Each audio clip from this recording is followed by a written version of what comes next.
Hi everybody, this is Gary Dean and this is our nightly video report for Wednesday, March 23rd, 2016.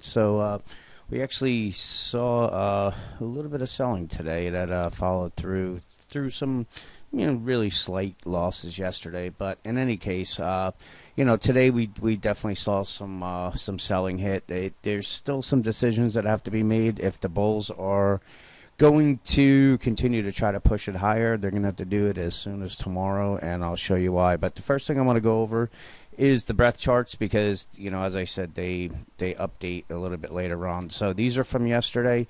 The advanced decline line, this is at some of the highest levels we've seen in years.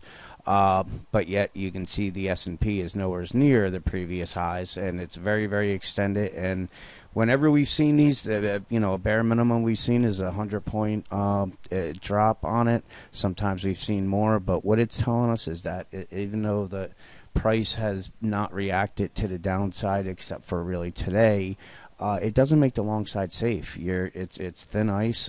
It doesn't mean that we have to crash, no, but jumping along or holding here, you stand the risk of seeing a 100 to 150 point drop to the downside.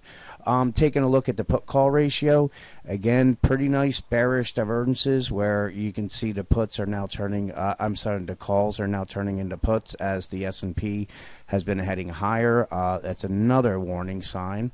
Finally, we have the bullish percent again at levels we saw when we were in the middle of QE, and once that dried out and we're at these levels, we've seen tops being made, and I just wouldn't really be too surprised if we see one being made right now, even though price has been pretty pretty tough to bring to the downside. But in any case, this is the Dow. Here's that rising wedge. This is what I mean by the bulls are going to have to make a decision. We're at the bottom of the wedge. We're also at the 50-day moving average. If they lose this, it should be a magnet move down to the 16,895. That's a pretty good move down from where we are right now, and since this low, we haven't really seen any kind of tester like that, and that's also the right around the 50% retracement.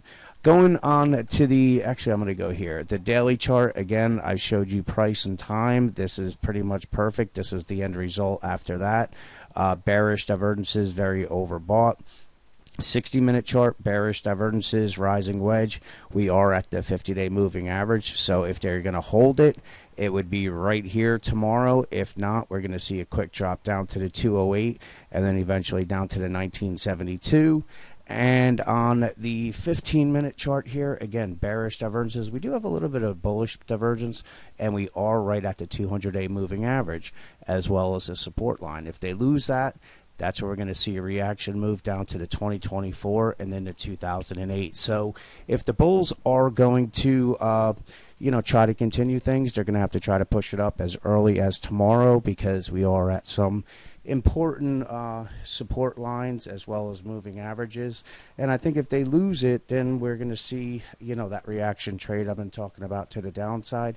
It would make perfect sense if we do see that, but as we know, that when this market gets in one direction, it's pretty hard to pull it off the rails to the other one. But once it's off the rails and it starts going in the other direction, it's then really hard to get it off the rails going that way. So with that, let's see what tomorrow brings out. Enjoy your night, and I'll talk to you guys in the morning.